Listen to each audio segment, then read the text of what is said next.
शाम को अचानक हुई तेज प्री मानसून बारिश ने गर्मी से कुछ राहत दिलाई। हालांकि कुछ देर बाद ही उमस ने लोगों को फिर से परेशान करना शुरू कर दिया। सबसे अधिक दिक्कत शहरवासियों को पानी निकासी न होने से हुई। बेशक प्रशासन शहर में पानी निकासी के लिए नाले बनाने व सीवरेज लाइन डालने पर करोड़ों रुपये खर्च किए गए, लेकिन स्थिति आज भी विकट ही है। सालों पहले की तरह मंगलवार को प्री मानसून बारिश से ही शहर पानी से लबालब भर गया। पानी निकासी व्यवस्था चरमरा गई और शहर के प्रमुख सड़कों पर अंडर ब्रिज के नीचे पानी जमा हो गया, जिसके चलते रेलवे ट्रैक सड़क पार करना वाहन चालकों के लिए परेशानी का सबब बन गया। थोड़ी ही सी बरसात में ही शहर की हालत खराब हो गए। अजमेर स्मार्ट सिटी प्रशासन और नगर निगम प्रशासन की भी मानसून बारिश नई पोल खोल दी। आज इंद्र भगवान अजमेर शहर पे जो प्री मानसून की जो बारिश हुई है इस पर इतने मेहरबान हो गए, परंतु प्रशासन की अनदेखी, नगर निगम की अनदेखी के चलते अजमेर शहर की अधिकांश सड़कें तालाबों के रूप में हो गई। हर सड़क के ऊपर पानी भर गया, चाहे वो अजमेर संभाग का सबसे बड़ा चिकित्सालय जवाहरलाल नेहरू चिकित्सालय हो, मेडिकल कॉलेज के बाहर वाला हिस्सा हो, राजा साइकिल वाला हिस्सा हो, सेंट पॉल के पास में हो, अपने मदार गेट हो, रेलवे स्टेशन हो, आगरा गेट चौराहा, नसिया वाला हिस्सा हो, सब पे करीबन घुटनों से भी ऊपर पानी भर गया। कम से कम 1 से 1.5 घंटा यहाँ पे ट्रैफिक जाम रहा। आम जनता को भारी परेशानी का सामना करना पड़ता। यही अगर नगर निगम और प्रशासन समय रहते इन नदी जितने भी ये नाले हैं इनकी सफाई व्यवस्था सुचारू कर देता तो दिक्कत नहीं होती, परंतु कई जगह ऐसे अतिक्रमण भी हो गए जहाँ नाले थे वो नालियों का रूप ले लिया और ये नालियों पे कई व्यापारियों ने पत्थर रख लिए, रास्ते बंद कर दिए, तो पानी के रास्ते सारे बंद हो चुके हैं। तो प्रशासन इस पर समय रहते ध्यान दे और जितने भी इन दुकानदारों ने इन नालियों पे और नालों पे अतिक्रमण कर रखे हैं उनके अतिक्रमण को हटाया जाए और इन नालियों को समय रहते साफ कराया जाए। कल की बारिश को देखते हुए कि अभी भी नगर निगम जो है नालों के में उफान वगैरह आ रहा है, कचरा पानी छोड़ते चल रहा है, पब्लिक परेशान हो रही है, क्या कहना चाहिए? नहीं, नगर निगम में अभी देखता हुआ है रामनगर में कल जो रास्ता जाम था, नगर निगम में ट्रैक्टर लगा रखे हैं, साफ सफाई कर रहे हैं, सफाई स्वास्थ्य अधिकारी भी लगे हुए हैं, मनीष जी भी लगे हुए हैं, ये तो लगे हुए हैं, परंतु आबादी तो बढ़ गई। परकोटे वाले इस समय लोगों ने अतिक्रमण कर लिया। आप देखो पहले बहुत बड़े बड़े नाले हुआ करते थे, नालों को उन्होंने नाली बना ली, नाली पर भी दुकानदारों ने पक्का बना करके उसको बंद कर दिया, रास्ते निकल नहीं रहे। आज डिस्पोजल बोतलें, जितना भी डिस्पोजल आइटम है सब इसमें फट जाता है, तो उससे रास्ते ये नालियाँ जाम हो जाती है। तो नगर निगम इस पर ध्यान दे और जो भी नालियों पे अतिक्रमण करे उसके खिलाफ विभागीय कार्रवाई करते उनको नोटिस दे, उनको उसको तोड़ना चाहिए। शैलेश गुप्ता। कोतवाली थाना इलाके स्थित कचहरी रोड पर बजाज फाइनेंस लिमिटेड कंपनी में ब्रांच ऑफिस के ओवरऑल कर्मचारी हसन अब्बास पर कस्टमर को लोन दिलाने के नाम पर लाखों रुपए की धोखाधड़ी का मामला सामने आया। बजाज फाइनेंस कंपनी के ओवरऑल कर्मचारी पर लाखों रुपए की धोखाधड़ी का मुकदमा दर्ज अजमेर कोतवाली थाना इलाका स्थित कचहरी रोड पर बजाज फाइनेंस लिमिटेड कंपनी के ब्रांच ऑफिस में ओवरऑल कर्मचारी हसन अब्बास पर कस्टमर को लोन दिलाने के नाम पर लाखों रुपए की धोखाधड़ी का मामला सामने आया। कोतवाली थाना पुलिस ने बजाज फाइनेंस लिमिटेड कंपनी के मैनेजर की शिकायत पर आरोपी के खिलाफ धोखाधड़ी का मुकदमा दर्ज कर मामले की तहकीकात शुरू कर दी है। कंपनी के प्रोडक्ट दिलाने के नाम पर धोखाधड़ी। दिनांक 14/6/2022 को पुलिस थाना कोतवाली पर परिवादी श्री राकेश कुमार सैनी सनोब रामकरण सैनी, जाति माड़ी, उम्र 28 साल, निवासी श्रीरामपुर कोकाली, पुलिस थाना भाकरोटा, जिला जयपुर। अब ये हाल बजाज फाइनेंस लिमिटेड कचहरी रोड पर लोकेशन मैनेजर हैं, जिन्होंने एक रिपोर्ट दी कि हमारी कंपनी में ऑफ रोल कर्मचारी श्री हसन अब्बास द्वारा हमारे जो कंपनी के जो लोन दिलाने के नाम पर, जो प्रोडक्ट दिलाने के नाम पर कस्टमर को आईडी वगैरह लेकर और उनको प्रोडक्ट नहीं दिलाकर हमारी कंपनी में लगभग कुल 4,76,000 का नुकसान किया है, जिसके ऊपर मुकदमा दर्ज कर जांच जारी है। सर ये क्या कस्टमरों से पैसे लेता था? सर ये कस्टमरों को प्रोडक्ट दिलाते थे जो कंपनी में अपलोड कर देते थे, लेकिन जब जांच की कंपनी की तरफ से तो कंपनी की तरफ से परिवादी बता रहे हैं कि उनको ये प्रोडक्ट नहीं मिले और इस तरह से कंपनी के साथ में उन्होंने धोखाधड़ी करी। कहाँ का रहने वाला है? सर ये ऑफ रोल कर्मचारी है हसन अब्बास, जी। जो खानपुरा के रहने वाले हैं, जी। जिसके द्वारा फाइनेंस के नाम पर धोखाधड़ी की है। सर ये प्रोडक्ट दिलाते हैं कंपनी के नाम से, जिसे कस्टमर को आईडी वगैरह लेकर और उसको अपलोड कर देते हैं। लेकिन जब कंपनी ने जांच की तो बता रहे हैं कि उनके पास ऐसा कोई प्रोडक्ट नहीं मिला है। इस किन धाराओं प्रकार में मुकदमा दर्ज है? 420 404 IPC तो पुलिस राशि का। सम्मिलित है? हाँ, राशि सम्मिलित है। कुल अभी तक जो बता रहे हैं 4,76,000 की धोखाधड़ी बता रहे हैं। ठीक, आपका नाम? हबीब खान, हेड कांस्टेबल, पुलिस थाना कोतवाली, अजमेर। संभाग के सबसे बड़े जवाहरलाल नेहरू अस्पताल में कल सुबह 11 बजे उपचार के लिए आई एक महिला के साथ कथित कंपाउंडर द्वारा दुष्कर्म किए जाने की खबर से समूचे जवाहरलाल नेहरू अस्पताल में हड़कंप मच गया।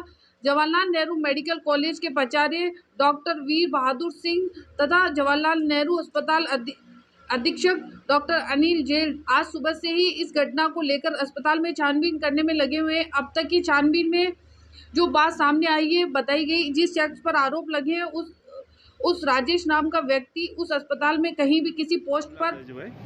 ये 23 वर्षीय एक महिला है जो यहाँ पर JNNH हॉस्पिटल में उपचार के लिए आई थी, जिस दौरान ही इनके साथ दुष्कर्म का ये रिपोर्ट इन्होंने दी है। जी, किस इलाज के लिए आई थी? ये इनके कोई BP और कोई सामान्य समस्या थी, जिसके अंदर इनको कोई प्राथमिक उपचार देके आज ही डिस्चार्ज किया जा रहा था, परंतु किसी व्यक्ति ने इस दौरान जब इनकी हालत सही नहीं थी उसका फ़ायदा उठा के इनके साथ दुष्कर्म किया, ऐसा इन्होंने रिपोर्ट दिया। कौन सी धारा में मुकदमा दर्ज? 376। भारतीय रेल मंत्री अश्विनी वैष्णव ने रेलवे की नवाचार नीति स्टार्टअप का किया शुभारंभ। भारतीय रेलवे राष्ट्रीय ट्रांसपोर्टर ने स्टार्टअप और अन्य संस्थाओं की भागीदारी के माध्यम से नवाचार के क्षेत्र में एक महत्वपूर्ण पहल की है। रेल संचार और इलेक्ट्रॉनिक्स और सूचना प्रौद्योगिकी मंत्री अश्विनी वैष्णव ने रेलवे के लिए स्टार्टअप लॉन्च किया। यह नीति बहुत बड़े और अप्रयुक्त स्टार्टअप और उद्देश्यपूर्ण बनाने के लिए परिभाषित समय रेखा के साथ ऑनलाइन फैसिलिटी है। ये जो भी स्टार्टअप्स को दिया जाएगा, जो समस्याएं हैं उनका चयन, उनका प्रोटोटाइप डेवलपमेंट, बोर्ड डिसाइड करेगा कि ये के माध्यम से स्टार्टअप्स को रेलवे से जोड़ने का अच्छा अवसर मिलेगा। इस कार्यक्रम के चरण 1 के लिए रेलवे के विभिन्न मंडलों, क्षेत्रीय कार्यालयों, जोन से प्राप्त 100 से अधिक समस्या विवरणों में से 11 समस्या विवरण जैसे रेल फ्रैक्चर, हेडवे में कमी लाना इत्यादि विषय इत्यादि समस्याओं को अभी लिया गया है। इन्हें नवीन समाधान खोजने के लिए स्टार्टअप के समक्ष प्रस्तुत किया जाएगा। ये पॉलिसी जब आई तो सारे जोनल रेलवे, सारे डिविजन्स को कहा गया कि रेलवे जो आज प्रॉब्लम से जूझ रही है, मंत्री श्री अश्विनी वैष्णव जी ने स्टार्टअप्स के लिए एक नई पॉलिसी का विमोचन किया। ये पॉलिसी जो है बेसिकली रेलवे में जो कुछ प्रॉब्लम एरिया हैं उनको सॉल्व करने के लिए और जो तेज़ी से तकनीकी विकास हो रहा है, नए जो टेक्नोलॉजीज़ आ रहे हैं उसको अडॉप्ट करने के लिए ये पॉलिसी लाई गई है। इससे हमारे इनोवेटर्स, स्टार्टअप्स, MSME और जो उद्यमी हैं उनको एक ये प्लेटफॉर्म मिलेगा कि वो रेलवे के साथ जुड़े, रेलवे उनको सपोर्ट करेगी। इसमें कंट्रीब्यूटरी रेलवे भी फाइनेंशियल ग्रांट देगी, 1.5 करोड़ रुपये तक का रेलवे मैचिंग सपोर्ट देगी।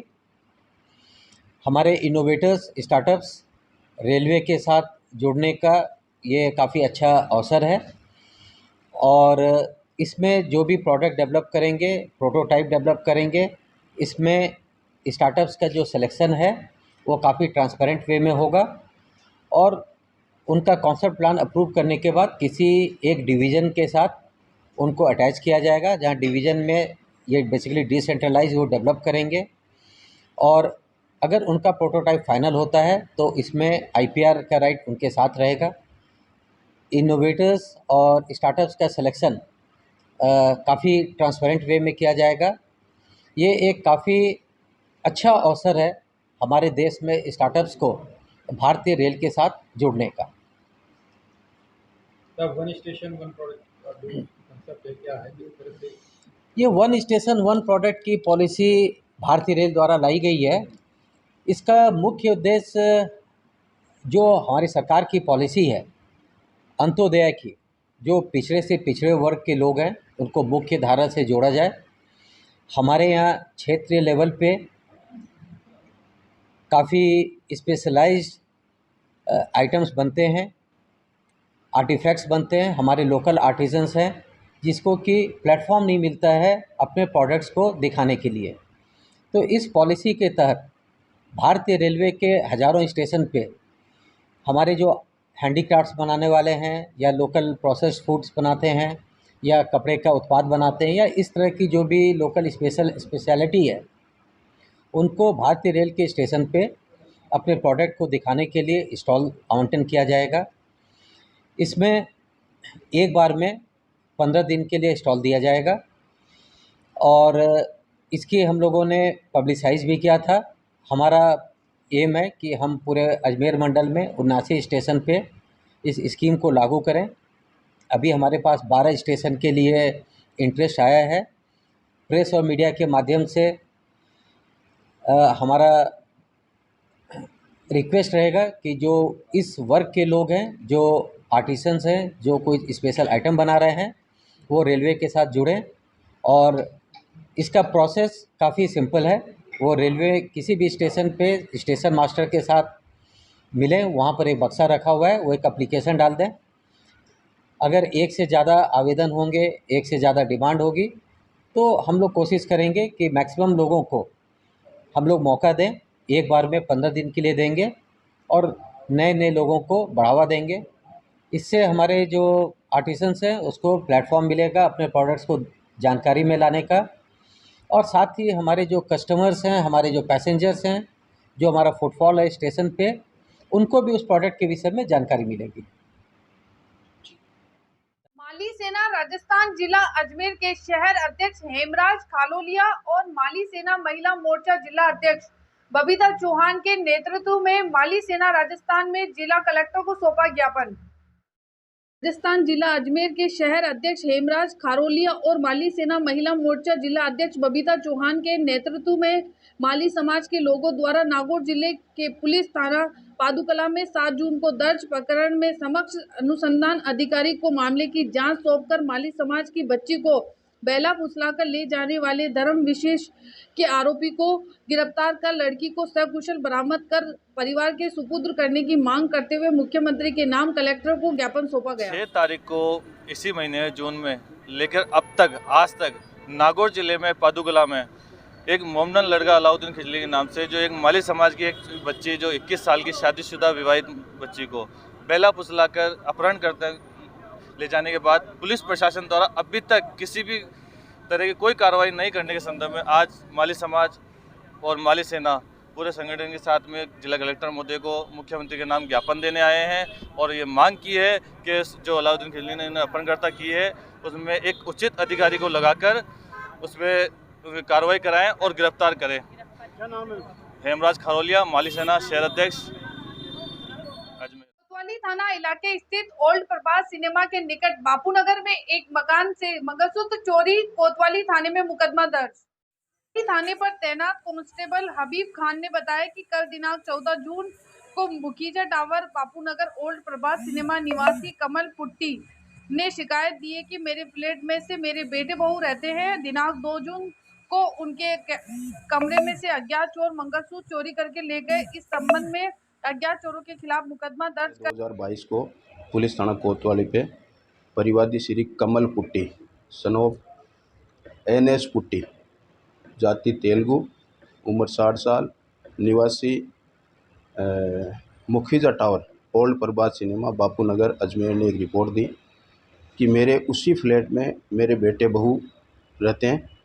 दिनांक 2/6/2022 को मेरे बेटे बहू के फ्लैट से कोई अज्ञात व्यक्ति मंगलसूत्र चुरा कर ले गया है, जिसमें थाना हज़ा पे मुकदमा नंबर 134/22 धारा 380 IPC में दर्ज कर जांच जारी। कहाँ पर है ये बापूनगर प्रभात सिनेमा। सर कोई फुटेज वीडियो सब मिले? हाँ, अभी मुकदमा दर्ज किया है, जांच जारी। हबीब खान, हेड कांस्टेबल, पुलिस थाना कोतवाली अजमेर। नियमित खबरों से बने रहने के लिए देखते रहिए आपके मोबाइल पर न्यूज एक्सप्रेस आवाज आपकी यूट्यूब न्यूज चैनल को भी लाइक करें, सब्सक्राइब करें और शेयर करें। नमस्कार दोस्तों, मैं सीमा, तब तक के लिए इजाजत, मिलते हैं कल नए बुलेटिन के साथ।